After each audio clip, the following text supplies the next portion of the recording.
Hey, I'm Kirsty, and I have an identical twin sister called Arabelle. We didn't have a normal upbringing, as our mom abandoned us at an orphanage when we were 6. We have our mom's dark blue eyes. That's pretty much all I remember about her. I'm not fully sure why she gave us up. I guess she was young and just couldn't cope. As little kids, my sister and I were close. We used to fool the other kids and the nuns into thinking that we were each other. Arabelle always wore a pink bow in her hair, so we'd both wear one and freak the kids out by double-crossing them in the corridors. Those were good times. But when we got older, everything has changed. I started to become green with envy at Arabelle. Everyone always liked her more than me. The nuns called her Little Cat, and every kid kept surrounding her like she was a sparkling star or something. They all thought she was so sweet and polite. This annoyed me because I knew the real her, and she wasn't sweet at all, if not a completely fake girl. And she just knew exactly what to say and do to get the most from people. Then, when we were 12, a lot had been happening that completely changed our lives. The orphanage had financial problems that could not be saved. Our nuns loved us so much that they didn't want to lose any of us, but they had no choice but to allow the social organization to find us adoptive parents. The nuns didn't want my sister and I to be apart, so they sent us to 2 families in the same town. But the God of Justice must be blind as usual. Arabelle was way luckier than me. She was adopted by a wealthier family. My parents loved me anyway, but, well, she received all the best things, and that was just not fair. We went to the same school, and I was so sick of listening to her bragging. When we were at the orphanage, we used to wear the same kind of clothes, but now things were different. Arabelle always stayed in style, wearing the most beautiful clothes. So, although we are identical twin sisters, whenever we stand next to each other, she would be like a queen and I would be a maid. She easily got everything I ever wished for. Princess bed, a large window with a sea view, piano and ballet classes, and an amazing mom and dad. She talked about it all the time, and I got sick hearing it. It seemed like all of the greatest things were not enough for her. She didn't appreciate what they gave her and just always wanted more. If I were her, I would enjoy that dream life with gratitude and respect everything I got. Life was so unfair. Why did Arabelle always have the best while a girl like me was suffering from the day I was born? Adopting one part of a twin made our 2 new families close. My new family was always visiting Arabelle's big house for barbecues and nice dinners. To be honest, I did not want to go there at all. It was not a simple family meeting. It was just an event for her to show up. Her parents were so nice, and just by looking at the way they treated her, I could tell that they loved her so much. They often patted her head and called her puppy. Arabelle acted all sweet. Then, behind their backs, she said this nickname made her feel sick, as she wasn't 5. No one seemed to realize the truth. Arabelle was absolutely not as cute as they ever thought. She actually was kind of insolent, haughty, boastful girl, and most of all, she was a fake. I remember one time when her mother's birthday party was taking place. Her mom looked stunning in that gorgeous dress, and people in the room just stayed silent for a while to show their impressing. Arabelle pretended to be cute and gave tons of compliments to her mom. But as soon as her mom turned her back on us, Arabelle whispered to me, "Look at her stupid smile. She is thinking that she really is beautiful, while everyone knows that I'm the one who looks stunning here." I was so sick of her double life. She was so lucky living that great life, but she had no appreciation for what she already had. And she was so fake. One time, I tried to unmask her true colors. I tried to tell my parents and our mutual friend about how she'd acted behind their backs, but they never believed me and just told me to stop being mean and selfish. They didn't understand a thing about her real version and even scolded me. I was the one who deserved that life, not that fake loser girl. That was when I decided to make a bigger plan. I wanted to replace Arabelle and live her life. I started staring at her work and copied her handwriting. I practiced imitating her voice. We sounded pretty similar, so this was easy. I secretly followed her and her lame friends at school so that I could learn all about their hobbies and habits. But my family was not as wealthy as theirs. I could only stand outside the restaurant, the clothing store, or the cinema. Watching Arabelle enjoy the good life just made my determination grow. When our families met up, I made an effort to get to know her parents more. Her mom likes playing the piano, and her dad likes taking care of his bonsai trees. Her mom can't eat seafood, and her dad is allergic to peanut butter. I jotted down every little detail about her life in my planning book. There were a lot of things I needed to learn until I was fully confident that I could become a second Arabelle and successfully replace her. But then something suddenly happened that made me speed up my plan. This boy called Milo I liked at school started flirting with my sister. And she flirted back. She knew I liked him, but this didn't stop her from agreeing to go on a date with him. She was such a demon. At this point, I couldn't stand her walking around and stealing all the best things I've ever wanted in my life. I had a plan.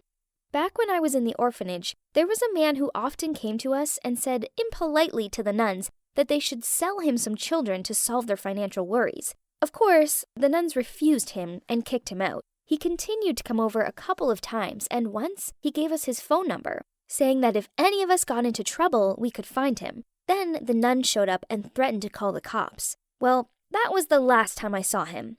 I always kept that number because I knew there would be a day I would need it. And that day finally came. I called him, and we came up with a plan to solve my Arabelle issue. He sent her an anonymous message telling her to come to a secluded corner in the park to find out some juicy gossip about Milo. Of course, my nosy sister agreed. The man promised my sister would be sent to another place to work to help him earn money, and she wouldn't be harmed. I left a letter at home saying I'd had enough of the poor life and I'd found a better place to go. I told my parents not to be sad and not to look for me. I hid in a corner of the park and waited for my sister to appear.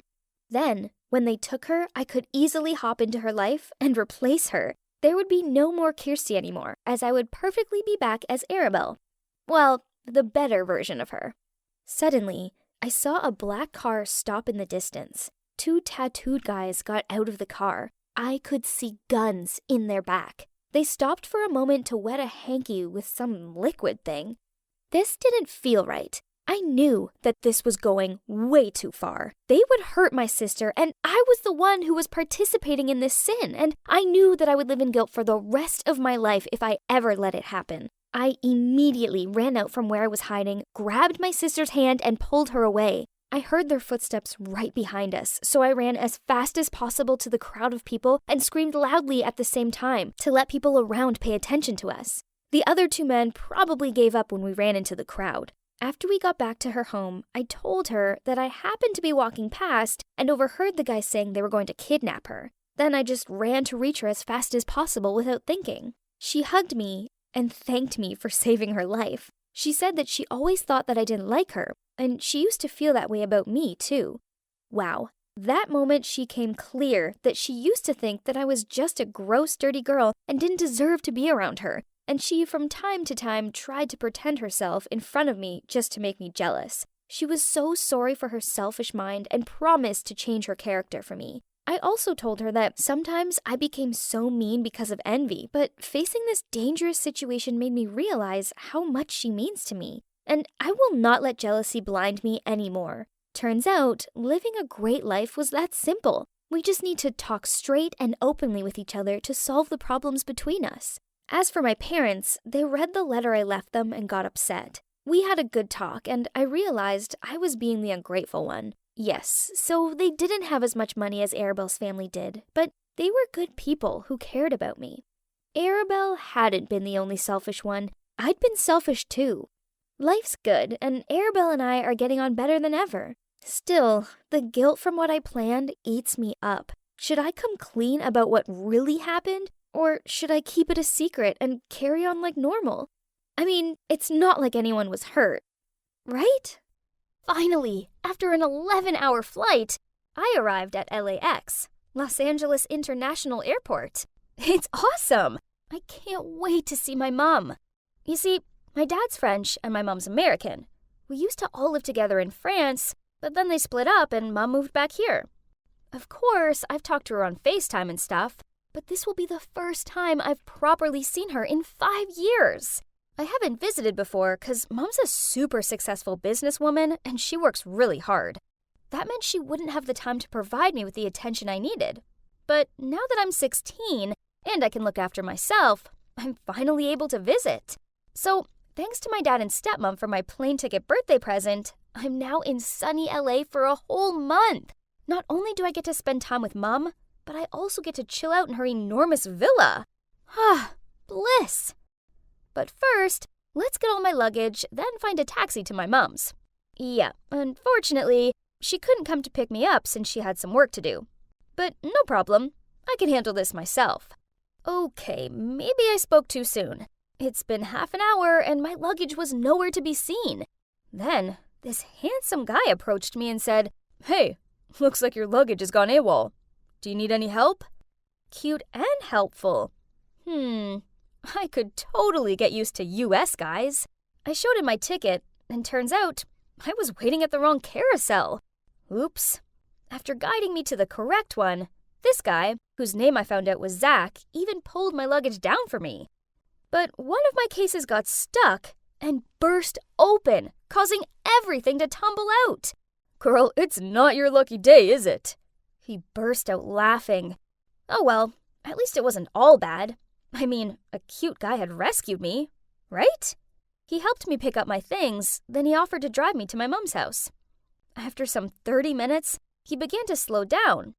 I looked out the window and, oh my God! This is the chicest villa ever! The pool, the tennis court, the palm trees. It was exactly like a movie star home. I was gawping at the villa when suddenly I heard a car engine sound. Startled, I turned around to see Zach zooming away. "My suitcases!" I yelled. Ugh, my laptop and iPad were in there too. Oh God, why is this happening to me? And on my very first day in the US? At least I still had my phone and passport with me. Phew! So I called my mom. Needless to say, I was a distraught mess when she arrived. Who'd have thought that such a kind-looking guy would turn out to be a thief? Anyways, my mom could buy me new clothes and things, and I could still have an amazing time in her villa, right? Mom led me to my room and told me to get some rest. After that disaster, I was dead exhausted, so I quickly fell asleep on the comfiest bed ever. When I awoke, it was dark outside. I realized I hadn't eaten anything since the flight, so I went downstairs and checked the fridge and cupboards. Huh? They were all empty. I was still digging around in the kitchen when my mom returned with some burgers. "Sweetie, I only got back from my business trip yesterday, so I haven't had time to go to the grocery store. Let's just eat fast food today, okay?" I didn't mind, as it was awesome to have dinner with my mom again after such a long time. I took a look around the room. There was barely any furniture here. My mom said that's minimalism, a trendy lifestyle in LA nowadays. Less is more. How cool is that? The next morning we went out, but what's with that old rusty car? Seeing my confused look, she quickly explained that this was only temporary as her car was being serviced. But then Mom couldn't get the garage door to open. Turns out, normally she had her own chauffeur, but since I've traveled thousands of miles to visit her, she wanted to drive herself. Aw, how sweet. In the following days, my mom and I enjoyed ourselves in LA. Sunbathing by the pool, spa days, shopping. This is definitely the best vacation of my life. At least until that morning, I was awoken by a loud quarrel. Looking down from the stairs, I saw Mom in the living room with a strange woman. She was pointing at the couch. Geez, that's where I spilled soy sauce yesterday while eating sushi. Then Mom appeared and sounded flustered. She told me to quickly pack my things as we were leaving. Mom, is there something wrong? Oh, nothing, sweetie. It's just that the couch is dirty, so let's just get someone in to clean the entire villa. Wow, Mom would deep clean the whole house just because of a soy sauce stain? How rich is she? So, where will we stay this time? A luxurious 5-star hotel? Or a magnificent mansion in Beverly Hills? But then the car came to a stop in front of some shabby apartment building. Huh? This couldn't be right. Mom told me this was her friend's spare apartment, so we would stay here a few days for convenience. Elena, it's probably best if you stay away from the people in this area. They don't have the same lifestyle as us. You know what I mean. Ugh. Yeah, this place was the opposite of the villa. cramped room, hard bed, and the bathroom didn't even have a bathtub. Since moving here, Mom didn't take me out anymore. In the evenings, she dressed up all elegantly and went out to her fancy work meetings. On one such evening, I was sitting alone watching YouTube, munching on French fries for the 5th time this week, when there was a knock on the door. I opened it, and standing there was a scruffy guy, claiming to be Frankie, the landlord's son. I told him there must be a mistake, as we were only here for a few days. Then I went to close the door, but he blocked it with his foot. "Miss Anita has rented this apartment for 2 years. What do you mean, a few days? I just saw her take a cab at the front door. Don't lie to me." "No, my mom is a successful businesswoman who has a villa in Brentwood Park." "Then you must have mistaken your mom for someone else. In short, remind your businesswoman mom to pay the rent." Then he sneered and walked away. How dare he say that? And why did I keep on running into jerks? Ugh! When Mom returned, I told her what had happened. I thought she'd find it funny or something, but nope. Instead, she got really mad. "You shouldn't have opened the door to him. I told you not to socialize with the people here." Okay, hearing made-up lies about yourself like that must suck, but did she have to be so furious about it?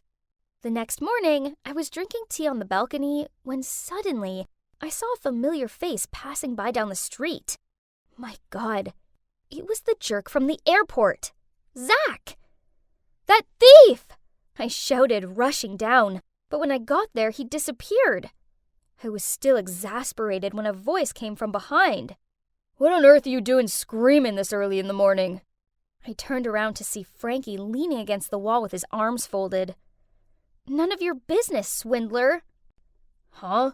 Swindler? What do you mean?" "Quit lying. I already told my mom all about you trying to con money out of me." Is that so? So, you think I'm the liar?" Before I could answer that provoking question, I heard my mom's voice calling down from the balcony. "Hey, rich girl, if you want a reality check, I suggest you come meet me tonight, and we'll go follow your mom." Mom appeared and, frowning, asked me why I was talking to Frankie. I blurted out something about asking for directions, then quickly entered the room and closed the door. Frankie was clearly a thieving, lying jerk, right? But then, why were his words lingering in my mind? I had noticed a few strange things, such as when we were at the villa, I asked Mom where the cutlery was, but she couldn't remember. But then in this apartment, she immediately got it. Plus, why was there a photo of her in the bedroom when this was her friend's place? That night, when Mom was getting ready to go out again, I spotted her necklace. Only, it was actually my necklace. The one that had been stolen along with the rest of my stuff. My dad got that necklace custom-made just for me, so it was a one-of-a-kind, but why did Mom have it? I complimented her on it and asked her where she'd got it from. Blushing, she excitedly told me that this rich man she'd just started dating had bought it for her. Then she said he was taking her for dinner tonight. I forced a smile, but my head was filled with questions. Who really was Mom?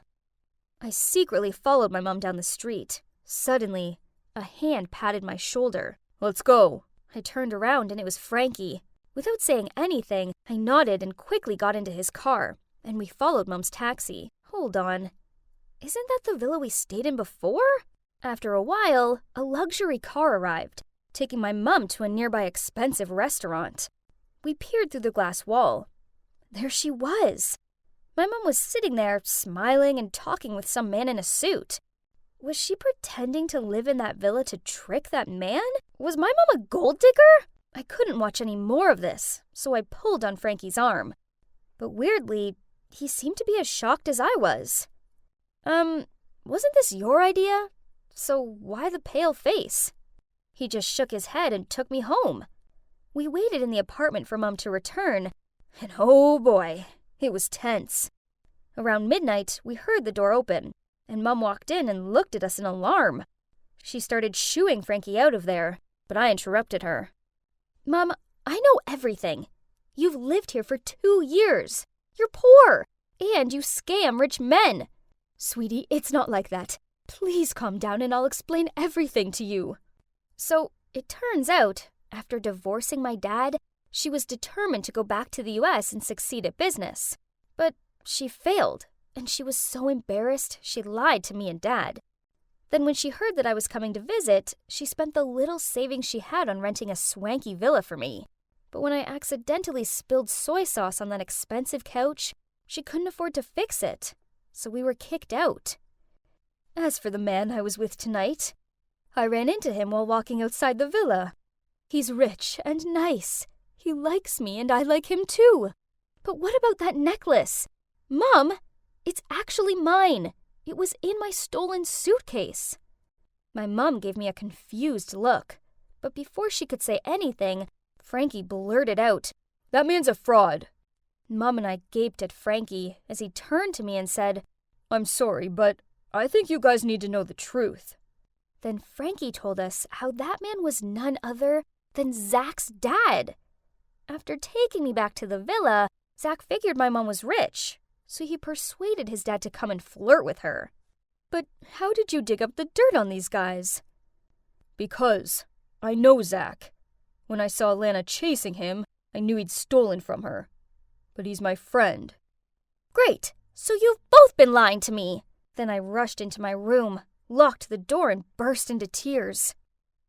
The next morning, Mom knocked on my door, but I ignored her. "Lana, I get that you're upset with me, but I've left a sandwich here, so please at least eat something. I'm really sorry.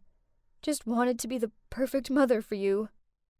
Her words caused me to sob all over again. But I can say, from the bottom of my heart, I feel sorry for her. After that, I opened the door and hugged her tightly, and then we both blubbered into each other's arms. I'm leaving LA today, with Mom. She's moving back to France with me, where she can start afresh. While I was dragging my suitcase to the taxi, Frankie appeared and apologized to me. I just shrugged and told him it didn't matter anymore. I mean, at least he came clean in the end and saved my mom from that swindler. "Hey, rich girl, good luck. And, feel free to keep in touch." So, what now? Well, Mom is settling back into French life. She has a new job and a chic apartment. I go and stay with her each weekend, and it's good to finally spend time with the real her. As for Frankie, well, we send each other lots of Snapchats. So, okay, maybe I kinda like him. I'm planning to visit him in the summer. Hopefully my next trip to the US won't be as crazy as my last one. Ugh! Why wasn't this jerk opening the door? I carried on with my thudding until my hands hurt. So it seemed like she'd gone already. What a sly fox! So the woman who lives here is my mom's friend, Carol. My mom, being the kind-hearted person she is, lent her some money to get herself out of a tricky situation. The problem being that Carol hasn't paid it back, and now she was ghosting my mom. Do you know what the worst part is? That money was for my college fund. Fueled with rage, I kicked the air to release my anger. But, oops. I watched in horror as a pebble flew through the air in slow-mo, then hit a car window. Oh dear. Swallowing my fear, I snuck closer to the car to inspect how bad the damage was. Suddenly, the car door opened and two thugs stepped out. I tried to stay calm, apologized, and offered them some money as compensation. Unexpectedly, these guys grinned. "Okay, sweetheart. If you want to make up for it, then follow us." Just like that, one of them grabbed my wrist and pulled me away. Ugh, as if they were going to harm a defenseless girl. But too bad for these two doofuses. They're actually looking at a Taekwondo black belt master here. I was about to throw an axe kick when suddenly a guy appeared out of nowhere. "Don't worry, I'll take care of it." Before I had time to blink, he lunged at the guys like a warrior and ended up beaten black and blue. Really? Who's rescuing whom now?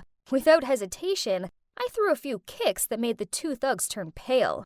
They ran back to their car, and when they were out of my kicking range, they turned their heads and sarcastically said, "We spared you this once. Oh, and choose a better boyfriend next time." I looked down to see the pathetic guy writhing on the ground. Oh yeah, I'd almost forgotten about him. He was pretty useless in a fight, but hey, at least he tried to help me. So I took him to a nearby medical station to bandage the wound. His name's Tyler. He's skinny, but yeah, pretty heroic, I must say. He still seemed to be in pain, so I offered him a ride home, but he quickly refused. Okay, fine. He must have been scared off by how fierce I appeared to be. Yet, as soon as I turned my back to walk away, wait, something's wrong with my phone. What now? Your number isn't in it. Man, it's 2022 already, and he's still using that outdated pickup line? Still, I burst out laughing, then put my number in his phone. After that, we started messaging every day. He sent the cutest memes, and it made me feel good. To be honest, I know I can be kinda intimidating, so having a sweet guy like Tyler take an interest in me made my heart flutter a little bit. And there's no denying that he's cute. A real softie. Well, he is a music school student, a legit singer-songwriter to watch out for in the future. And so, we became a couple. However, it didn't take long for me to realize that there was something very strange about this guy. I mean, 100% of our dates were at fast food restaurants, and while I was ordering a Coke, Tyler would ask the staff for an extra cup and ice. I still remember how surprised I was when I first saw him surreptitiously pull out a bottle of dark-colored water from his pocket. Oh, but you're not meant to bring outside drinks in. Don't worry, this is black coffee. It's basically the same color as Coke, so no one will know. Huh? Did I hear him wrong? Turns out I didn't, as this became a regular occurrence whenever we were out to eat. But that's not all. On a rare occasion, we went for a fruit salad with burrata cheese. I almost choked on my food when Tyler took out a container of yogurt and tipped all the fruit on the plate in it. And here comes fruit yogurt, but I'll put it away for later. It's not so right to eat this here, isn't it? Then one day, when it was our 3rd-month anniversary, Tyler said he was going to take me to this amazing French restaurant. Wow, I was so excited as he finally broke his rules. But turns out, it was just going to be another typical Tyler date. Things had gone wrong since the first minutes. When he parked up, he started searching his car for change. He even made me look down the side of the seat. Why, you ask? All 'cause the meter was $2.90, but he didn't want to pay $3 and lose a dime. Seriously, a dime! He ran off to find it and left me sitting there alone and hungry for 20 minutes. When he returned, he had this huge grin on his face as he waved the dime in my face. Oh boy, I was so mad. You're probably thinking it couldn't get any worse than that, right? Wrong. Not only did he order a starter as a main dish, but he also asked if there's a discount if he didn't get dressing on his salad. After eating, he rushed off to the restroom and left me with his wallet to pay. He arrived back just as I was about to tip the waiter $10. Seeing this, Tyler leapt across the table, grabbed the $10, and switched it for a nickel. Yes, I repeat, a nickel. Meanwhile, the surprised waiter sarcastically said, "Sir, thank you very much for my nickel tip." The customers close by all tutted at us. I sunk down into my seat, willing for it to swallow me up. Jeez, this was so humiliating. No surprise, I was in a bad mood as we left the restaurant. I was so annoyed I couldn't even look at him. He tried taking my arm and asked me what was wrong. Flinching away from him, I said, "Seriously? Do you even have to ask?" At that moment, a luxury car pulled up alongside us. The car window lowered, and OMG! Inside was Victoria T, this popular teen singer. Before I could register what was going on, Victoria sarcastically said, "Oh, look who's here. Isn't that my poor ex? Can't gold dig me, so you turn to this girl, huh? But your new plan doesn't seem to be working too well either, honey." And the car sped away. So, it turns out he's a professional gold digger? I mean, he hadn't actually asked me for any money, but there's no denying he was stingy. No wonder he never took me back to his place. There was a time when I was so tired of some family stuff at home that I just wanted to come over to his and rest for a while. But he made some excuse about his house being messy. Now I knew he was just keeping distant with me, so later he could dump me easier without any attachment. I was so furious I made a scene, meaning to expose his cheap shots for the whole world to see. Tyler was so embarrassed he fled the scene right away. Whatever. Good riddance. And since then, I didn't hear anything from him again.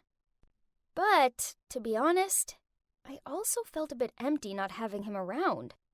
I missed getting the cute messages he used to send and the soppy look on his face as he sang love songs to me. Oh boy, I'm a big cheeseball, aren't I? Then, one weekend afternoon, I was taking a walk when I happened to see Tyler come out of a cafe. Does he work part-time here or something? So I hid behind a corner and then followed him. I have to admit, I was curious about where he lives. But wait, this road is so familiar. Huh? And it led to Carol's house, the woman who borrowed money from my mom. I was still full of doubt till he pulled out the key to open the door. Ugh. Like mother, like son, huh? So, you both like to scam people, huh? Pay us back now. Stacy? Shut up! Scam's over. Pay us back. I'm sorry, but my mom's in the hospital now. So, I heard him out, and turns out it was just Tyler and his mom, and his dad had run off with some other woman when he was just a little kid. Growing up, times were hard, so his mom borrowed money to pour into stock investments, intent on providing them with a better life. Unfortunately, this only led to huge debts. All this stress was detrimental to her health, and now she was in the hospital, and Tyler had no other way but to live frugally to pay all the debt and hospital fees. Stacy, I'm so sorry for hiding all this from you. I'll try my best to work to be debt-free and make it up to you. Oh my heart fell hearing Tyler say that. All the angst just disappeared. Instead, I pulled him in for a big hug. He was a doofus, and he was my doofus, and I wasn't going to risk losing him again. On my way home, I kept thinking about ways in which I could help Tyler.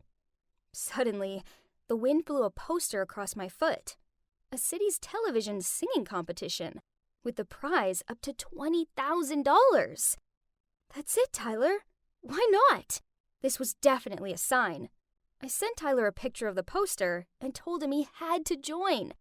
He was also really keen on the idea and started practicing really hard every day.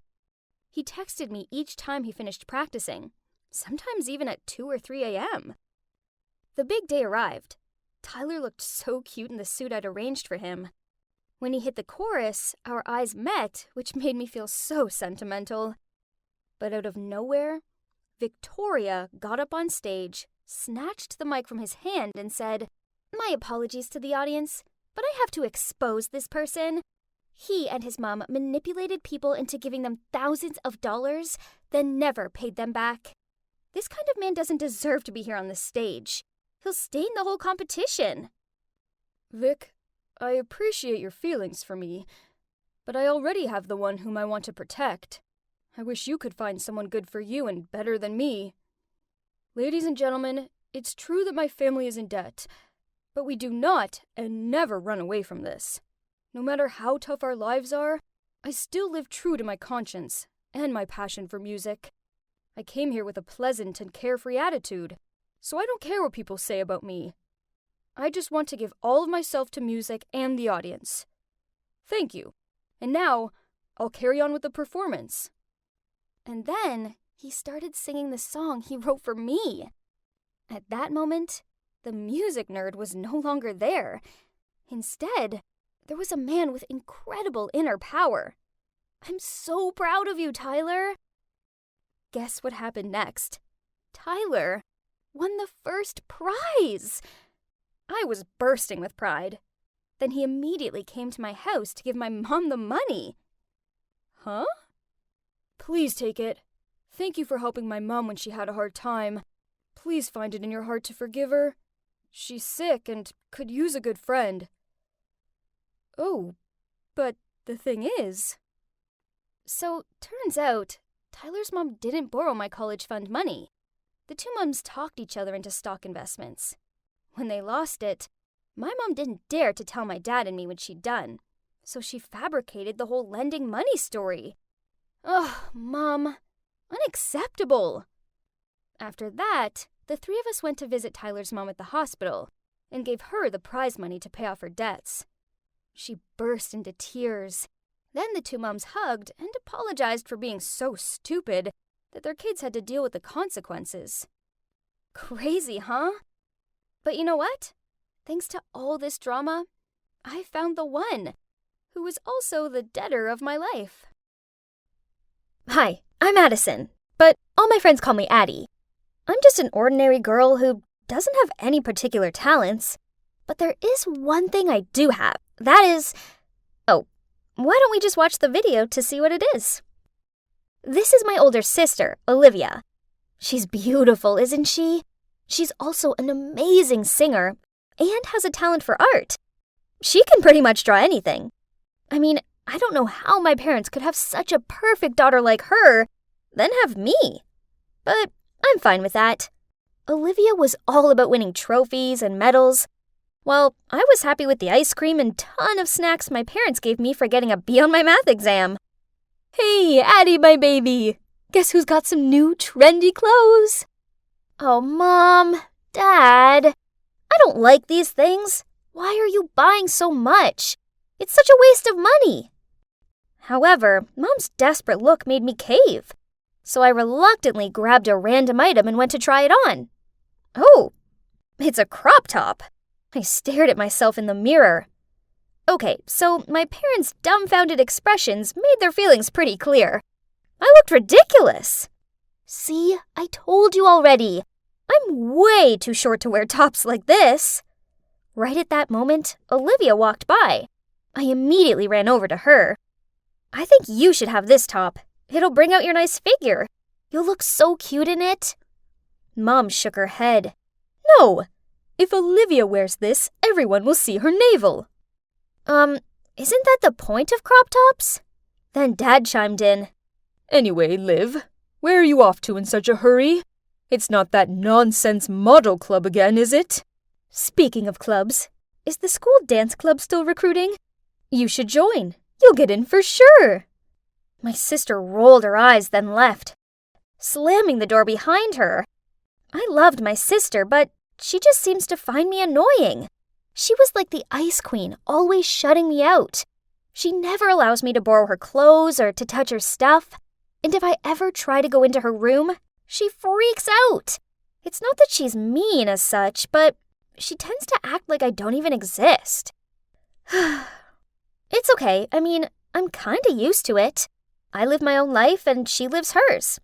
So that's why when I got my first cell phone and started to use social networks, I didn't try to search for her profiles, though I knew she was on all those platforms. That evening, my mom asked me to go upstairs to call Olivia for dinner. No answer. So I began pushing the door open. She suddenly appeared from the bathroom and yelled, "Hey, what are you doing? You know you're not allowed in my room." I knocked, but you didn't answer. Mom says it's dinner time. She hissed at me and shooed me away. Ugh, why did she have to treat me like I was some pest? The way she was so weird about her room was annoying. Maybe she was hiding something in there? Nah, probably I was just overthinking this. Olivia was always like this. Life went on, and my sister, well, she continued to distance herself from me.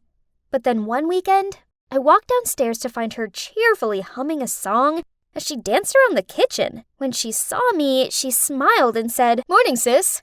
Come sit here. I made you breakfast." Okay, this was weird. I cautiously sat down and kept looking at her. Why are you so happy? And where are Mom and Dad? Mom and Dad just rushed off on some work thing.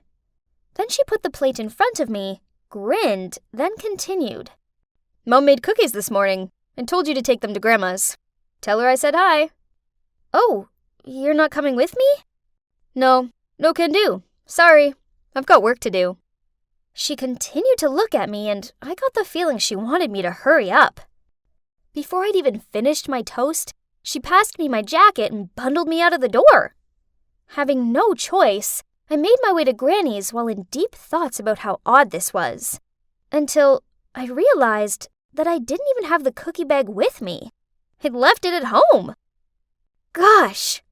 I immediately rushed back. But, why was there a strange car parked outside my house? I lingered back and watched as a middle-aged man got out of the car. Before he even got to the door, Olivia opened it and smiled at him. I dove behind a bush so I could carry on watching. Huh? Why was he handing her flowers and a gift box? She happily took them from him and even leaned into his ear and said something. Oh my God! So this explains my sister's strange behavior. They're a couple, aren't they? I never thought that my sister would be interested in an old man like this. Shocking. But wait, what if he's deceiving her?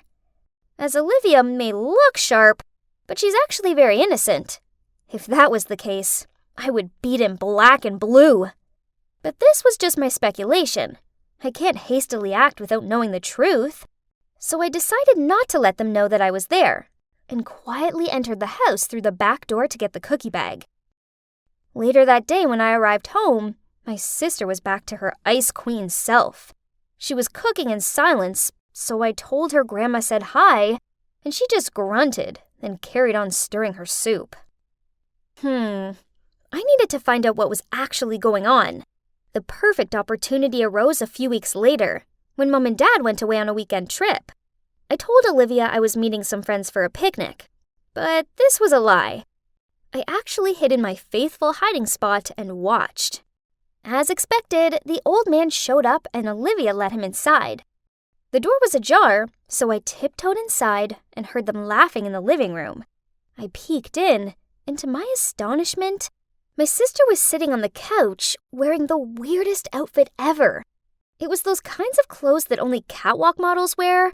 And most of all, she had this heavy makeup on and looked like a totally different person. The strange man was sitting next to her. Both of them were looking at her phone and laughing happily. Oh gosh, now everything was clear. From her reserved nature to her seemed-to-be secret room, it was all so she could continue to hide this age difference love story. I didn't know how to react now. I just kind of felt bad for her because she had to hide it. I mean, this was her home, and we were her family. We might not have been close, but she was my big sister, and I wanted her to be happy. If this love was real, then I fully supported her. And if this guy turned out to be bad, well, then I'd protect her to the end. My parents returned that evening, so I set up a family movie night. A great idea for family bonding, right? I chose a romantic movie in which the main actress is much younger than her boyfriend. In the middle of the movie, I turned to my parents and asked, Mom, Dad, if you were their parents, would you allow that relationship? They gave me confused looks. Then Dad immediately asked, Hey, Addie, don't tell us that you're in love with an old man, huh? This startled me, but before I could say anything, the doorbell rang. I was about to go open the door, just to avoid answering Dad's question, but Olivia was faster. Not long after that, she turned back and shouted at me. Addie, how dare you touch my phone? What's up, Liv? Who's at the door? Go ask your dear daughter Addison. She gave me a dirty look, then stormed up to her room. My parents immediately bombarded me with loads of questions. What's happening here? Who was the one ringing the bell? Why that manner of Olivia? Okay, the one who rang the bell was Olivia's boyfriend. So, earlier, when Olivia left her phone in the kitchen, I noticed that there was a message from a man named Henry Davis. I immediately searched for him on Facebook and found out that this was the same guy who'd been visiting her. So, I used her phone to text him, telling him to come around at 8 p.m. I thought it would be better if Olivia could make her relationship public with our parents. But, Hayes, it seems she didn't take it very well. Anyway, now I had no choice but to tell my parents everything. Their faces dropped, and without saying anything, they ran upstairs and banged on Olivia's door. But there was no reply. Instead, all of us heard a rattling sound from the back door, and Olivia had fled. Our parents' faces turned red, while I felt so guilty as I not only wasn't able to help her, but only worsened the situation. The next day, Olivia still hadn't returned. She also didn't show up for school, which caused my parents to freak out.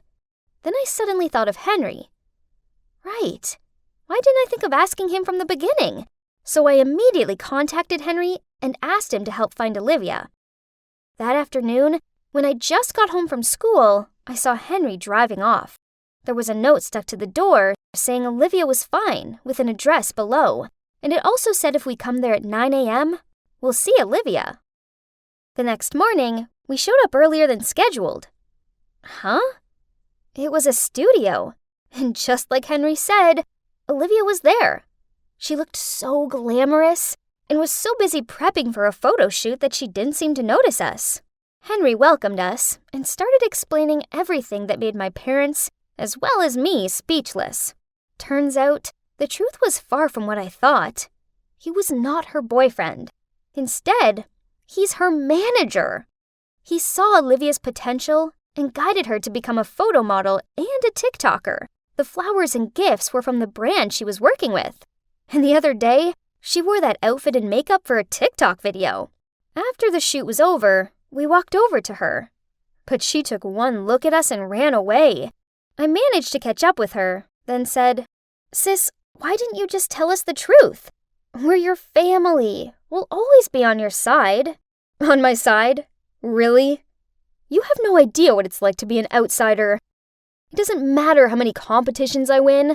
I'm invisible, while you get praised for just getting an okay grade on a math test.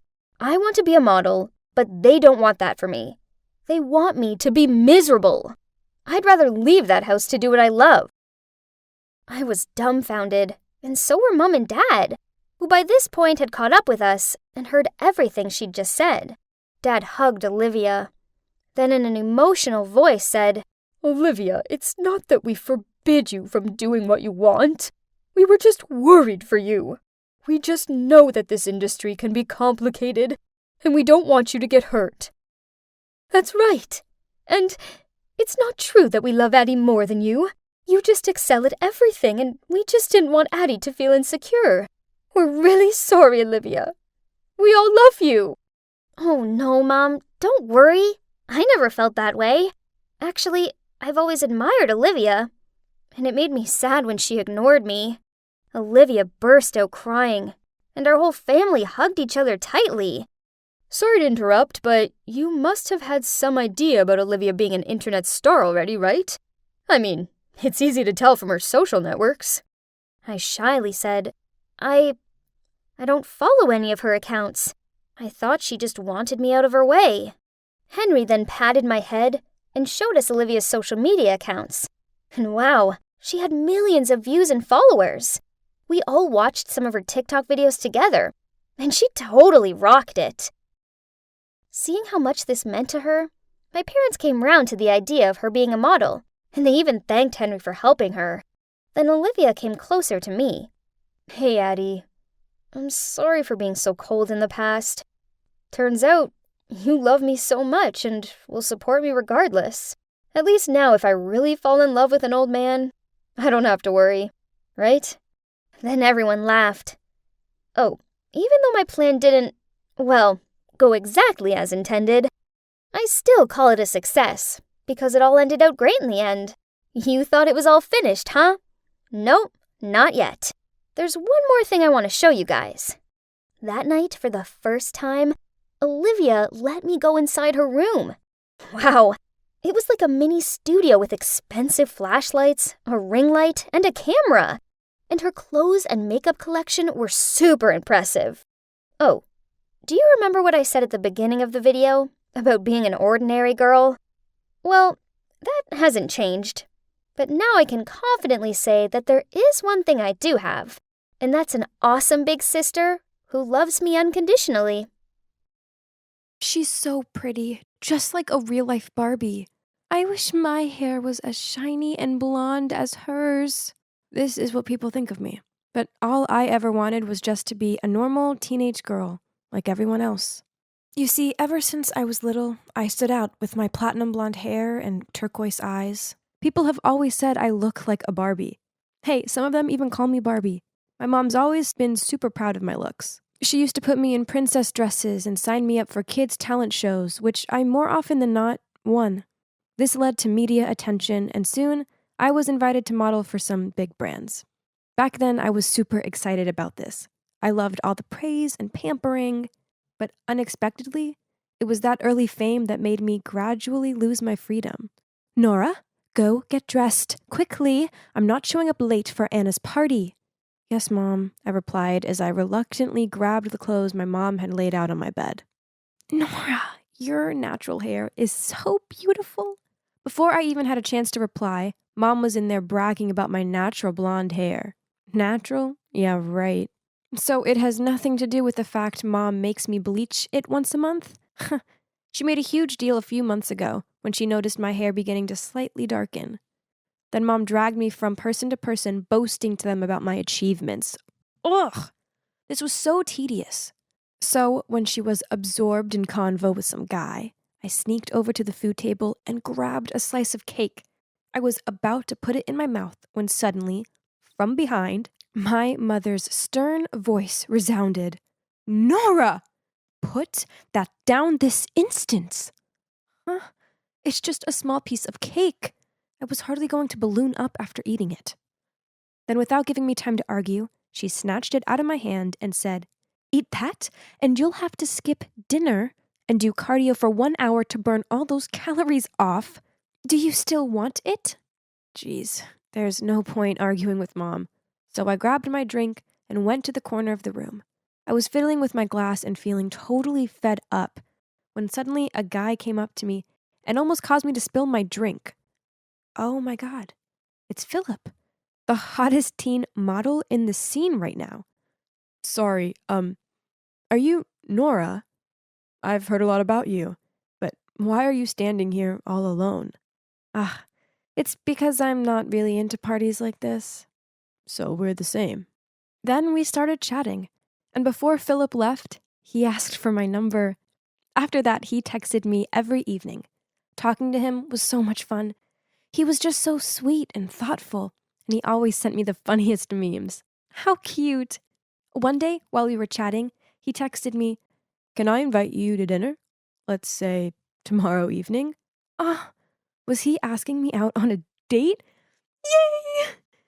But I had to ask Mom's permission first. Mom, do you remember Philip, who we met at Anna's birthday party? Can I go to dinner with him tomorrow? Sure, I'll drive you there. No need, Mom. Philip will pick me up. No, I said I'll take you. No matter what I said, Mom still insisted, and if I didn't follow, she wouldn't let me go. Jeez. This was a date, not a fashion show that required a manager. The next evening, as soon as I walked down the stairs, my mom was at it again.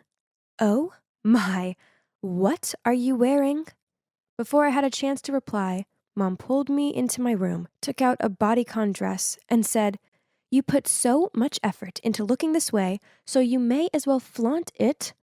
Besides, dating this boy could bring business deals for us. Gosh, I get it now. All this was just about fame and money. There Philip was. I quickly fixed my hair, then I confidently walked towards him. But when I had just sat down, before I could even greet him, out of nowhere my mother appeared and asked the waiter to arrange another chair for her. Philip gave me this bewildered look, but I didn't know what was going on either.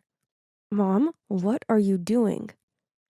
We've always been together. You don't mind if I sit here, do you? No, not at all. Philip smiled awkwardly.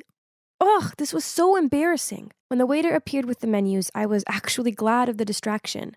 But, oh no, I didn't even have the chance to open the menu, but Mom had already finished ordering for us both. Grilled salmon with salad and no dressing. Ugh, how boring. Oh, but it gets worse. During dinner, my mom kept asking Philip questions like, What do your parents do? Oh, they only run a small business? I thought they were the presidents of a corporation or something. It's unbearable. Stop it. It's none of your business. I was just asking. A flustered-looking Philip made up some excuse about having to do something. Then he left. That's it. Thanks to my mom, my first date completely failed. Frustrated, I left right after he did. I didn't say a word to Mom for the whole journey home. Things didn't end there, though. When we arrived home, she kept nagging about how I shouldn't hang out with Philip, as he wouldn't be of any use to my career. Don't you think you're being too much? I can date whoever I want to. You know what? I don't want you to be my manager anymore, and I'll be moving out on my own. Then I rushed back to my room and started packing. Honey, I was just worried about you. I'm sorry, she said and hugged me while sobbing. Please, don't leave me like your dad did. I can't live without you. Hearing that, my heart fell. She was right. Ever since Dad left, there was only her taking care of and loving me. She's a bit tough and over-controlling, yet she meant well, right? I texted Philip a few times to apologize, but he didn't reply. Nora, look straight. Nora, where has your charisma gone? Let's take a short break. What's going on? You seem distracted today. I sighed and started telling Eleanor about my date with Philip. Gosh, your mom's a total control freak. You need to be strong and stand up against her to win your freedom. Well, of course I wanted freedom, but where should I start? Suddenly my phone beeped and stopped my train of thoughts. It was Mom. Honey, Anna's sick, so I'm staying at hers tonight. Dinner's in the fridge, and don't forget to go on the treadmill an hour before bed. Love you. Yay! Tonight I'd be free and do whatever I want, so suddenly I came up with a brilliant idea. Yes, I was going to have a slumber party. Eleanor suggested we should order pizzas, and of course everyone excitedly agreed. So good. Suddenly, the door opened. My eyes widened in horror when I saw that it was my mom, and oh boy, she looked furious. Nora, what on earth are you doing? And you can guess the rest. She made all my friends leave, and worse, she forced me to wake up at 5 a.m. to work out. All this just because of a bite of pizza. Eleanor was right. I needed to put a stop to this by finally standing up to her. This is unbearable. So, as a stress reliever the next day, I decided to do something I always wanted. Wow, it's so cute. I know, right? It feels good to do what I want for a change. Nora, why are you here? How come you didn't answer any of my calls? Startled, I turned around to see my mother standing there glaring at me.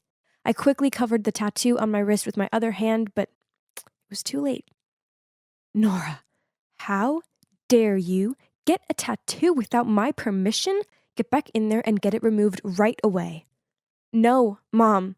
My body, my choice. From now on, I'll make decisions about my own life. Everyone on the street stopped to look at us. Seeing that, Mom just glared at Eleanor, then dragged me over to the car. But how did she know I was at the tattoo studio? Right at that moment, my phone buzzed with an unknown AirTag device nearby. Wait, could it be? I quickly checked my stuff and oh my God, it's true. Mom had stuck an AirTag into a hidden corner of my bag. Why did you attach an AirTag to my bag? So I'm aware when you do stupid things like tarnishing your body with some awful tattoo. As soon as possible, you're getting it removed. I'm 18. I can do what I want. Eleanor was right. You just want to turn me into a puppet to control.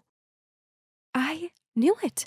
Nora, I forbid you to hang out with that girl ever again. She's jealous of you and wants to ruin your career. She just wanted to help me.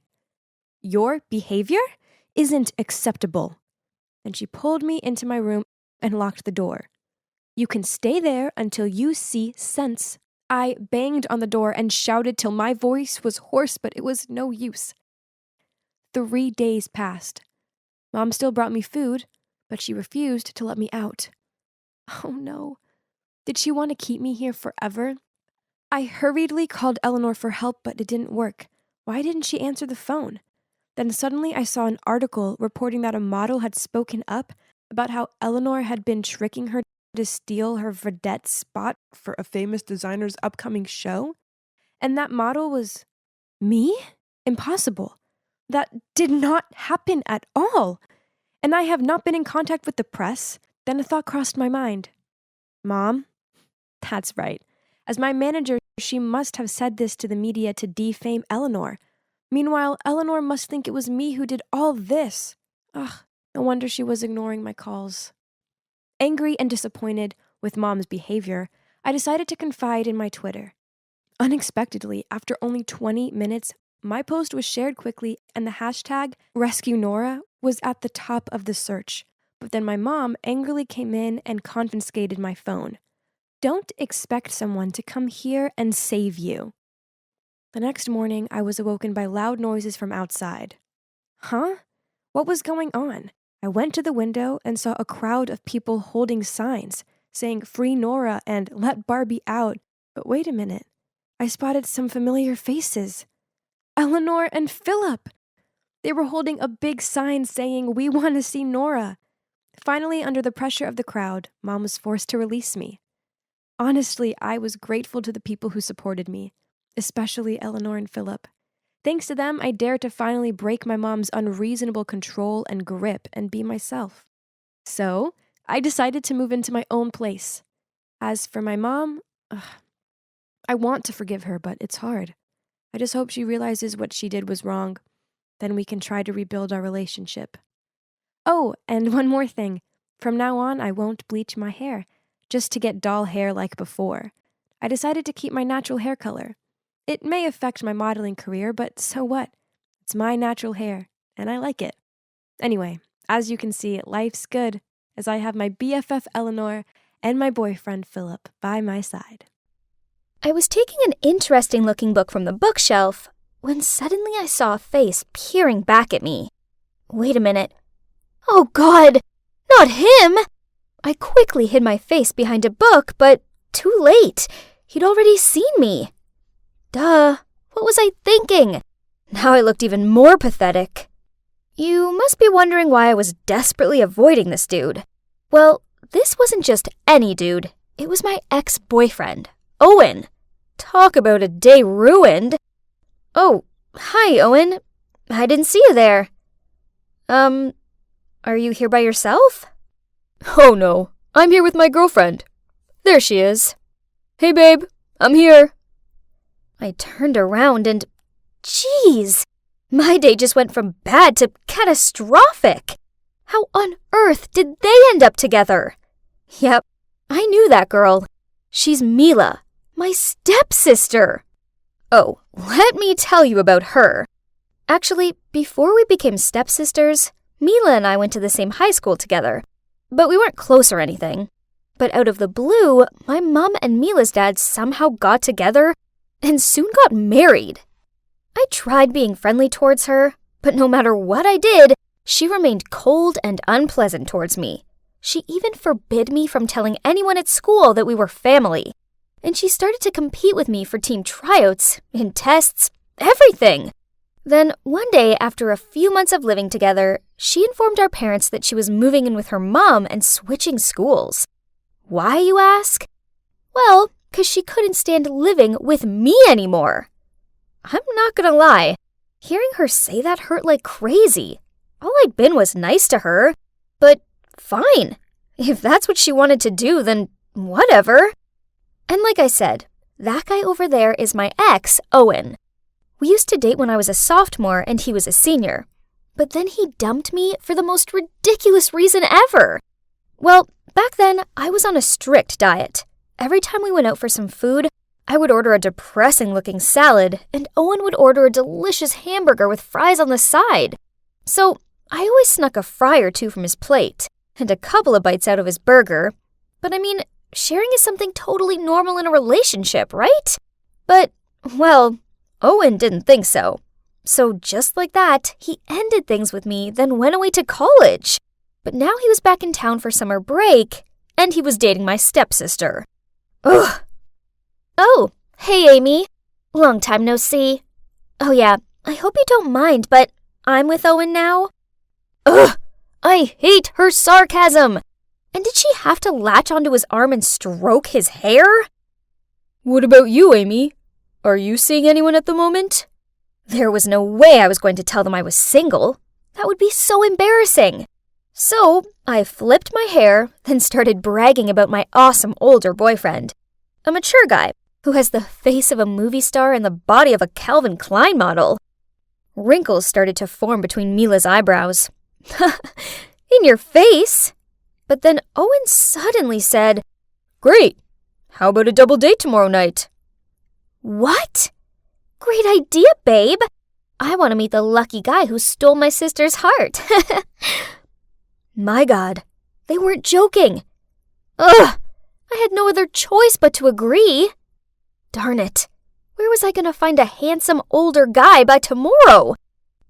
Amy, are you trying to wear away that table? Oops. I'd been so preoccupied with my dating dilemma, I hadn't realized I'd been cleaning the same table for 20 minutes. Hey, but wait. I took a closer look at my manager's face. Jake is handsome, older than me, and he's single. My God, I'd found my fake boyfriend. Now I just needed to persuade him. But he's way too serious to help with this stupid situation. I did know he was on the search for his perfect girlfriend, as I'd overheard him complaining about the disastrous dates he's been on. Cue my perfect plan. After we closed the coffee shop, I volunteered to clean up so I had an excuse to stay late with Jake. Hey Jake. My boyfriend Owen has an intelligent, gorgeous-looking sister who I want to introduce you to. At first he wasn't interested, so I showed him Mila's prettiest picture. Holy moly! That's his sister? Jeez, why so surprised? Mila is not that beautiful. Whatever, at least I had his attention. I asked him if he wanted to go on a double date, and he immediately agreed. Yes, jackpot! So my plan worked. But the only issue was that my fake boyfriend thinks he was on a date with Mila, and that I was with Owen, when in reality they were actually both together. But no worries, I could pull this off. Right? So for our double date, we all went bowling. Jake took an instant liking to Mila and tried to impress her with his bowling skills. Me, on the other hand, sucked at bowling and got constantly teased by Owen. So when it was his turn and he misjudged his throw and threw the ball straight in the gutter, I had loads of fun teasing him back. To be honest, I was enjoying hanging out with him. And please, don't get me started with his looks. He's definitely grown more handsome with time. Suddenly, it was my turn again, and Owen was asking me if I wanted him to show me how to throw a bowling ball correctly. I timidly said yes. So he stood behind me, touched my hand, and showed me. Oh my God, my whole body was heating up, and I could feel that Owen was blushing too. Hang on, I think I still have feelings for him. Mila didn't deserve him. He should be with me. Overall, the double date was a big success. Jake didn't suspect a thing. And not only that, but he also helped keep Mila away from Owen so that I had a chance to win him back. But then a few days later, Jake told me that he really liked Mila and asked me if I could set them up on a date, but this time only the two of them. What? He actually liked Mila? Of course, I couldn't set them up. It was impossible, because Mila was with Owen. So, reluctantly, I suggested another double date. He agreed, but this time he insisted that we went out for a romantic dinner. Fine. Everything was okay at first, but then Owen placed his arm around Mila while she fed him some of her mashed potatoes. I glanced over at Jake and saw the dumbfounded look on his face. I needed to separate them quickly, so I asked Mila to come to the bathroom with me. Oh, Owen is such a great guy. He's so thoughtful, and he always treats me like a princess. Ugh, she's so annoying. Well, enjoy him while you can, 'cause he would soon be mine again. When I walked out of the bathroom, Jake ran over to me and dragged me into a corner. Owen and Mila are really strange, don't you think? Are you hiding something from me? What? I would never. They're just close siblings, that's all. Oh, and by the way, I talked to Mila in the bathroom, and she thinks you're a great guy. Of course, that was a big fat lie. If I was Pinocchio, my nose would be as long as an entire baseball bat. But at least Jake was buying it, 'cause he looked so thrilled. We went back to the table and continued this so awkward dinner.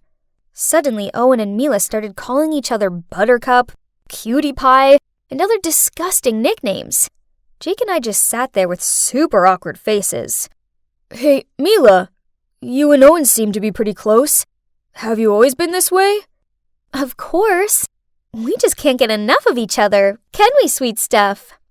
She looked at Owen with dreamy eyes and kissed him on the cheek.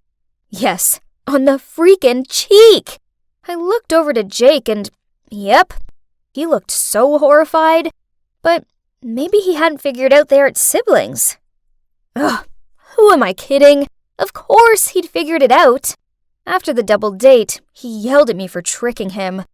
I explained to him that I really like Owen and that I was trying to win him back. What about you? Do you like Mila? Jake silently thought for a minute, then nodded. He really likes Mila a lot. So I suggested that we should team up to break the couple up. And Jake agreed. I told Jake that Mila is into photography and also has professional equipment. So he messaged her asking if she could take photos of the coffee shop for his online page. And Mila said yes. While that was going on, I turned into a complete creep and followed Owen just so I could accidentally bump into him at the bakery. Then we had some croissants and talked about the old days. I thought it would be fun spending a whole day with Owen, but no.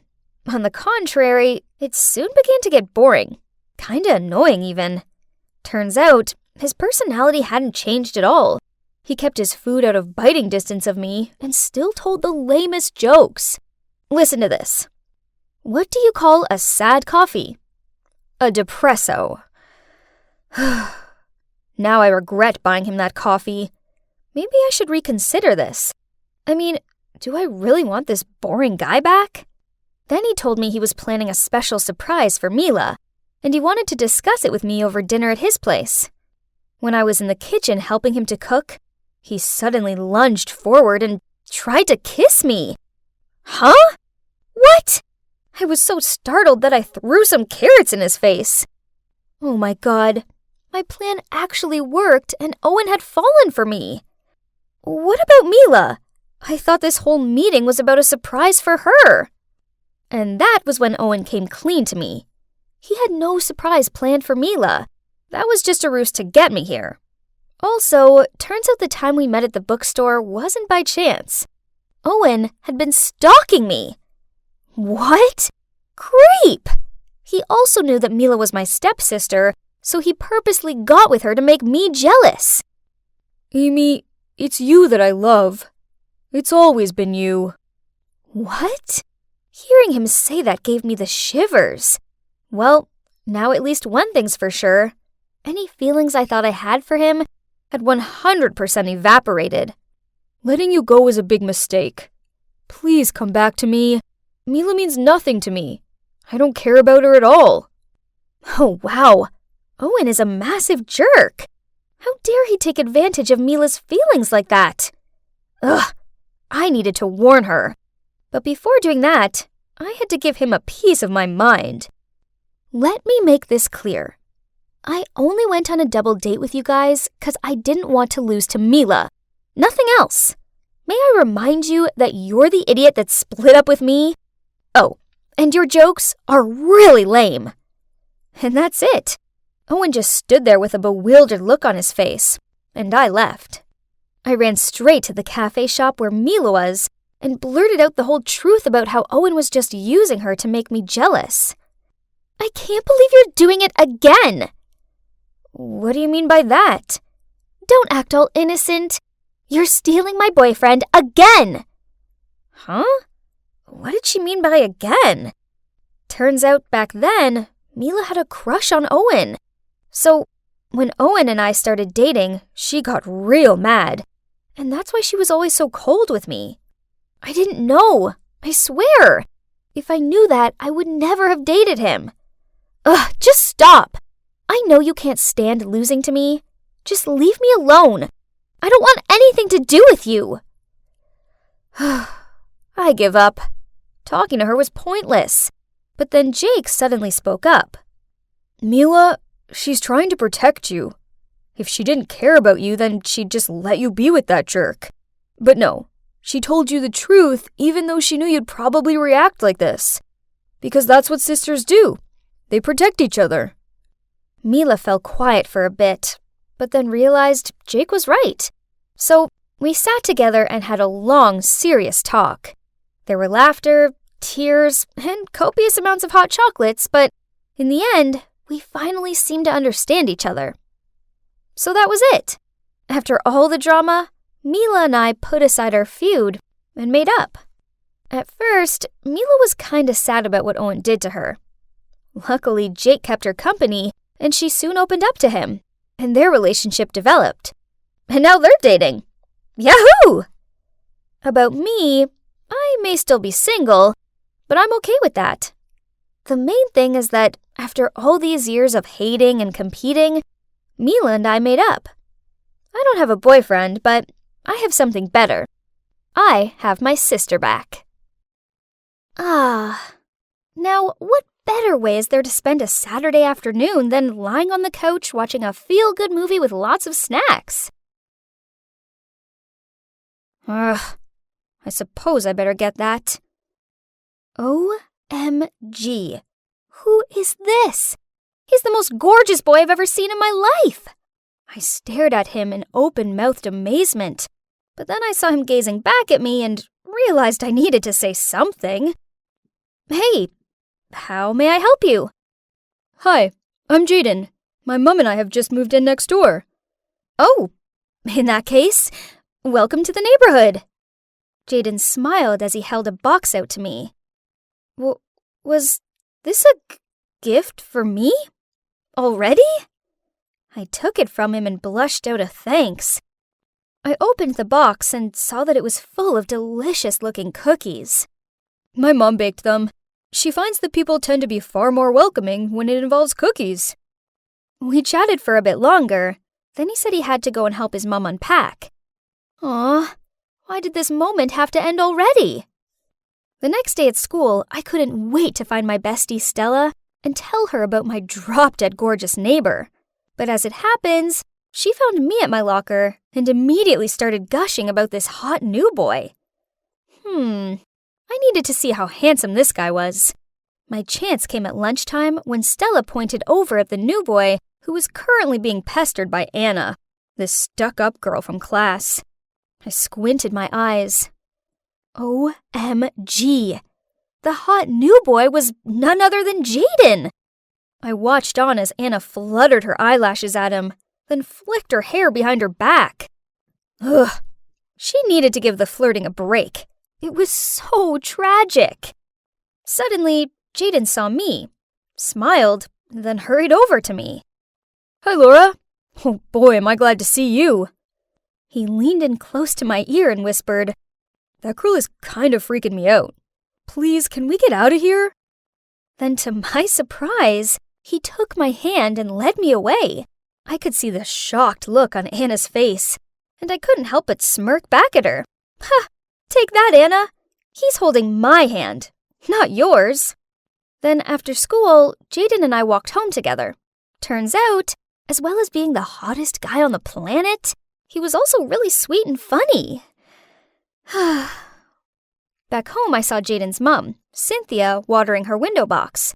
On seeing us, she waved us over, then insisted on inviting me inside for homemade lemonade. We all got on so well. Looks like I'm going to have a boyfriend soon, one whose mom loves me. From then onward, Jaden and I hung out lots. We had lunch together, we went to the library together, and always walked home together. I was pretty sure the girls at school were super jealous, especially Anna. One day during PE, the teacher told us we were playing dodgeball and assorted us into 2 teams. Anna, who was on the opposite side, wouldn't quit aiming at me. I tried my best to dodge her throws, but bang! She got me! Now, listen to me. Guys like Jaden don't like ordinary girls like you. He's mine. So quit chasing him. Furious, I yelled. I'm not chasing him. He's already my boyfriend. Actually, not. Yet I was pretty sure Jaden liked me too. Just you wait. He'll soon tire of you and come running to me. Ugh. Anna was so annoying. I needed to get my frustrations off my chest, so I ranted to Stella about her. Forget Anna. No one likes her anyway. As for Jaden, it's obvious he likes you. He's just new here and probably feels too shy to ask you out. Yeah, you're probably right. He must just be shy. But, I know Anna won't quit chasing him. Then you should make your relationship with Jaden official. Stella had a point. If Jaden was too shy to ask me out, then maybe I should take the initiative. Then Anna would have no choice but to back off. Ha! Tonight was the night. So I texted Jaden, I need your help with something. Let's meet at 8 p.m. by the slide in the park. But then he messaged back saying he couldn't meet tonight as he had to help his mom with something. Right that moment, my dad arrived home earlier than usual and announced that he was taking me and my sister Megan out for dinner. Ooh, this restaurant looked nice. I walked in alongside Megan and... Huh? What were Jaden and his mom doing here? Then my dad walked over to Cynthia, kissed her on the cheek, and said, Hello, honey. Jaden and I shared astonished looks. Then we peered at the adults for an explanation. Laura, Megan, this is Ms. Green, the lady I told you about. What? I mean, I knew Dad was dating a woman named Ms. Green, but I had no idea she was Jaden's mom. Then, before we knew what was happening, Dad got down on one knee and pulled out this diamond ring, then asked her to marry him. And you know what? She said yes! Oh, no. No. They can't marry, 'cause then Jaden will be my brother.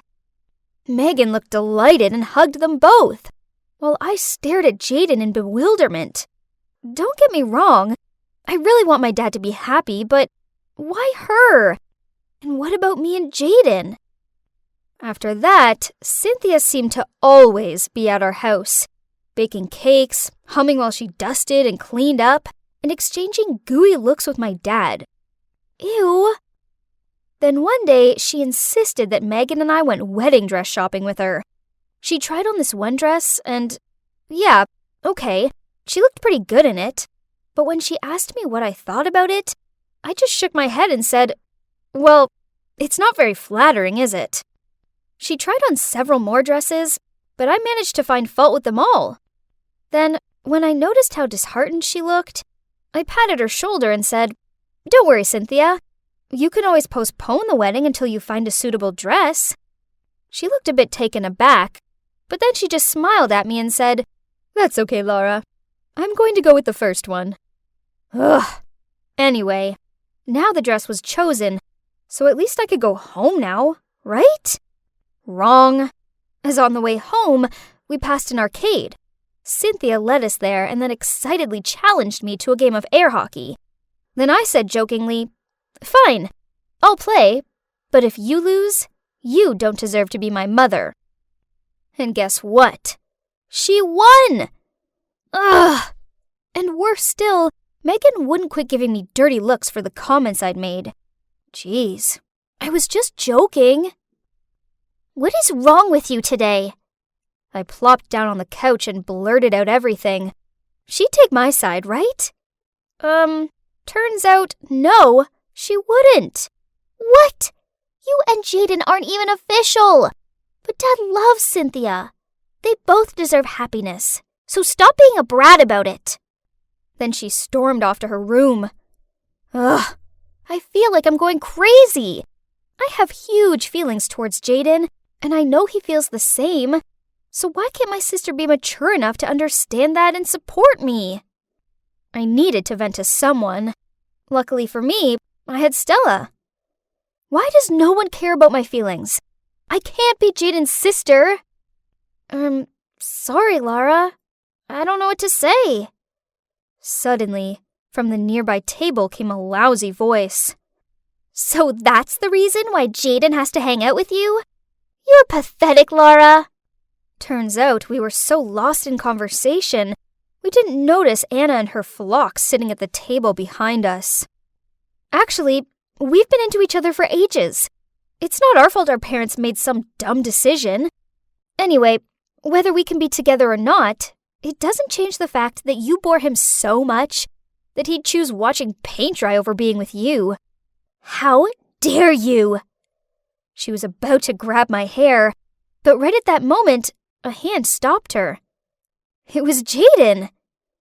That afternoon, on our walk home, I finally came clean to Jaden. I like you a lot. I have always been since I first met you. I know you like me too, but you think it'll be awkward because our parents are getting married. Maybe if we just tell... Laura, you're such a sweet girl, and I do like you, but just as a sister. What? How could he say that to me? He had to like me, didn't he? Feeling an unexplainable amount of shame and embarrassment, I ran away from him. As I lay on my bed and rubbed my tear-stained eyes, all I could think about was how unfair this was. So, by the time Dad called me down for dinner, and I walked in and saw how happy he looked, my anger got the better of me and I yelled, "I hate you, and I hate Cynthia! How dare you try and replace Mom?" Then I rushed back to my room. You really upset Dad. You know that, right? I didn't answer. I was also upset, but no one seemed to care about my feelings. Dad said we come first, so if you really feel this strongly about it, then he'll cancel the wedding. To be honest, I'm real mad with you right now. So? What about me? You're so immature and selfish. I didn't understand how my own sister could be so uncaring, so I screamed out. So what? You don't care that Mom's being replaced by some fake woman? And what about me? Why does no one care how I feel? Oh my God, Laura, for once, this isn't about you.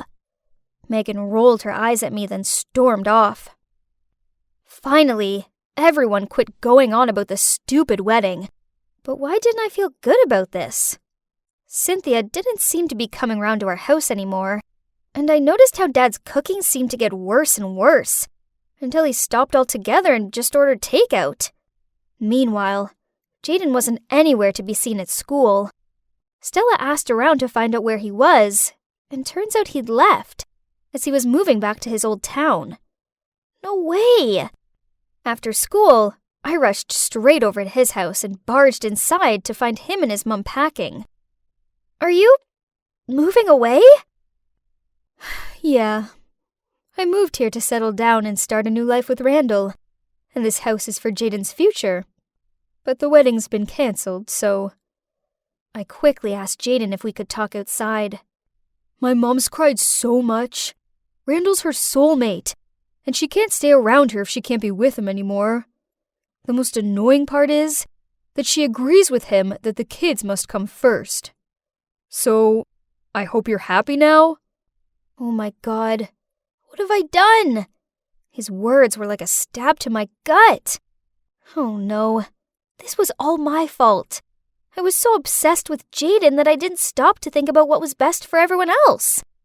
Without saying another word, I ran back home and burst into the kitchen where Dad was drearily staring into his iced coffee. Dad, you deserve to be happy with Cynthia. So, please go and tell her how you feel before she leaves for good. But it was too late. Cynthia and Jaden had gone. Just kidding! Nah, actually, Dad managed to catch Cynthia just in time, and he told her how much he loves her and can't live without her. So, guess what? Yep, they got married, and now they're both happier than ever. I've learned the hard way that being selfish and inconsiderate of other people's feelings for my own gain just makes everyone miserable, including myself. So, Now we're one big happy family. And I suppose having Jaden as a brother isn't actually so bad after all. I wonder what's taking Valerie so long. She's been in that changing room for ages. Valerie? Is everything okay in there? Don't force it if it doesn't fit. No, this is the last dress in store. I just need to breathe in for a bit longer. So? It's beautiful, isn't it? Valerie spun around. Then suddenly, yep, trying to squeeze into a dress 2 sizes too small for her, then it split. The giggles around us started. Valerie blushed, hurriedly paid for the dress, and pulled me out of the shop. Why am I so fat? Ugh! I just want to feel pretty on my date. If I was skinny like you, I wouldn't have this problem. Poof! You know, it's not as easy as you think being thin. Yep, you heard me right. Being thin has its downsides. First of all, fashion. My nightmare. I have to wear an extra small size, and the clothes still hang off me. Actually, most of my clothes are from kids' stores, so I feel so untrendy. Then in winter, I have to wear tons of layers just so I don't freeze to death. And in the summer, I can't wear cute clothes as I look like a coat hanger. Not only that, because I'm so skinny, people often ask me to do nonsense stuff. Once, I was studying in my room when suddenly I heard my sister Camilla calling me. She'd forgotten her keys and forced me to climb through her tiny window gap to get them. Seriously, I can't even. Then, on another occasion, Valerie made me crawl into the classroom locker to help her cheat on her Spanish test. Unfortunately, the teacher walked in while this was happening and gave me a week's worth of detentions, of course. Ugh! Oh my god, No Way Home is so good. I literally can't think of one bad thing to say about it. Yep, the part near the end. Ah! Yep, guess what? I'd managed to trap my foot in a manhole. Man, what rotten luck! I tried pulling my leg free, but it was no use. It wouldn't budge. There I was, freaking out that I'd be stuck here forever, and all my friends could do was huddle together and ask me questions like, Madeline, how on earth did you get your foot in such a small slot? Wow, that's unbelievable! Even Jaden, my bookworm friend, took out a ruler from his backpack and started measuring how wide the slot was. Grr. My dear friends, I'm being stuck down here. Stop gawping and help me! Finally, they tried helping me out, but in the end, we had to call the rescue squad. By this point, a massive crowd had gathered around me, and strangers were filming me. When I was finally free, everyone looked at me and held back their laughter. Even Parker, my crush, was smiling. Geez, this was beyond embarrassing. But a hot guy like Parker would never notice a moving skeleton like me anyway. Don't think like that, Maddie. You're so pretty. Show me some confidence, would you? Valerie said as she nudged my arm. I put the book down and glared at her, and suddenly noticed Parker walking towards our table, smiling. And yep, he said he wanted to sit with us. Even though I was cheering inside of my head, I still had to act composed. And oh my god, can you believe he even said I was cute? After that day, Valerie kept on encouraging me, saying he had definitely given me a green light. So finally, I gathered my courage to write down all my feelings for Parker on a note and clipped it to his notebook. At the end of class that day, he came to my desk and took my hand. Yay! Everything was fine, great even. Until one day, when the two of us were taking a romantic walk past the Swan Lake, Parker suddenly turned to me and said, "You're so beautiful, Maddie. And if you just put on a few more pounds, I swear you'll be the hottest girl at school." Yes, I know, but it's hard for me to gain weight. No big deal.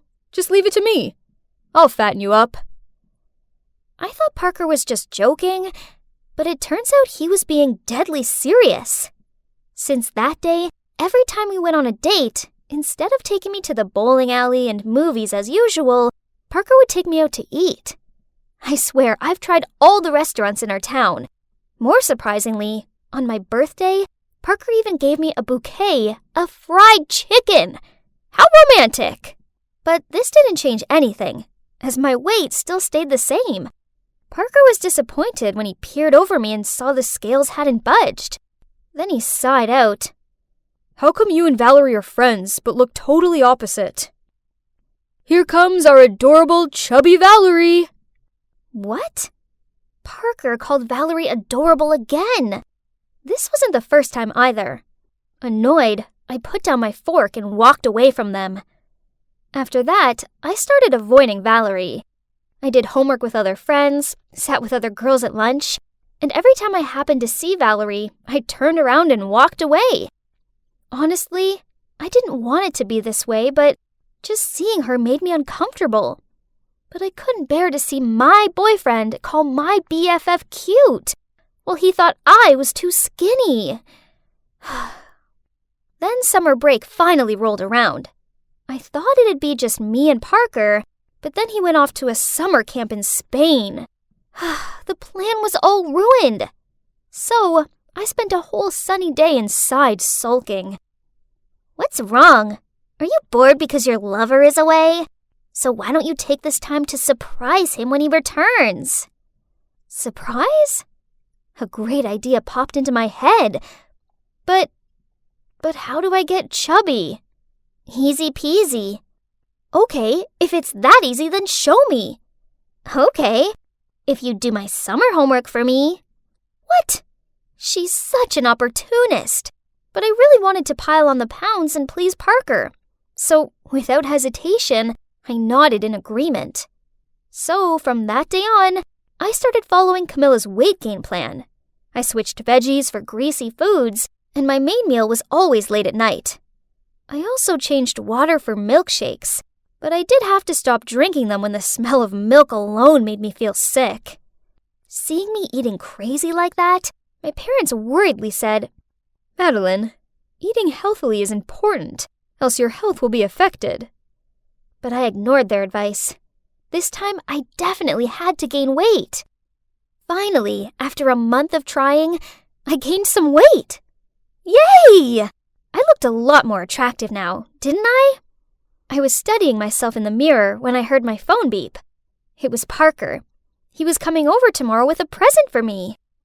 The next day, I put on this hot dress that I'd never felt confident enough to wear before, and I asked Camilla to help me do my makeup. As soon as I finished, I eagerly waited for Parker in the living room. The doorbell rang. I excitedly opened the door, but as soon as he saw me, Parker quickly said, Oh, sorry, I have the wrong house. Then he started to leave. Huh? He didn't recognize me? This will be fun. No, honey, you're not mistaken. It's me, your destiny. Madeline? Is that really you? Oh my, how on earth can you be this big? We've only been apart for a month. So, you don't think I'm prettier now? To my surprise, Parker shook his head. No, you're so fat now. It doesn't look okay. Lose some weight. Huh? This was so confusing. I thought he wanted me to be bigger. As annoying as this was, I still listened to Parker and tried to lose the weight I'd put on. So it turns out that losing weight is far trickier than it sounds. Actually, it's 1,000,000 times harder to lose it than it is to gain it. After a month of healthy eating and exercise, I gained another pound. Ugh! Stop eating that. Are you giving up already? You must try harder. What? It's just some popcorn. Why does he have to be so rude about this? I'll give you 2 weeks to lose weight. Else we're done. Huh? What did he just say? Done? He was the one who wanted me to gain weight in the first place. Now he was threatening to break up with me if I didn't lose it. How ridiculous! You know what? I don't need 2 weeks. Let's end it right now. It's clear you never loved me at all. You only like my appearance. If you truly cared about me, you wouldn't care what size I was. Then I walked off. Ugh! How could I have been so stupid? For the entirety of my relationship with that jerk Parker, I was blindly following him. I only cared about pleasing him, and it cost me so many things, including my best friend. I needed to apologize to her right away. I nervously knocked on the door, then waited. Finally, Valerie opened it, but on seeing me, she went to shut it. I'm so sorry. Just let me explain, please. Valerie, I'm so sorry. It was all because I was afraid Parker would leave me for you. But I realize now that he's a massive jerk, and I was an idiot for ever trying to change for him.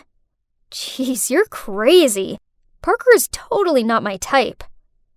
I scratched my head and told her about how terrible Parker had treated me and how I'd foolishly listened to him. Man, that douchebag! Then she hugged me. Valerie confessed to me that she'd been trying to lose weight by lowering her calorie intake, but the pounds weren't coming off. And worse still, she felt weak and tired all the time. I nodded in agreement with her. So, from then on, Valerie and I made a promise to love ourselves, regardless of what size we were, and to never let anyone try and change us. And look, that's Walker and Joel, our awesome boyfriends who love us just the way we are. And you know what? It feels so good not caring what other people think. So don't ever let idiots put you down. 'Cause when you allow yourself to just be you, then you can finally realize just how beautiful you truly are.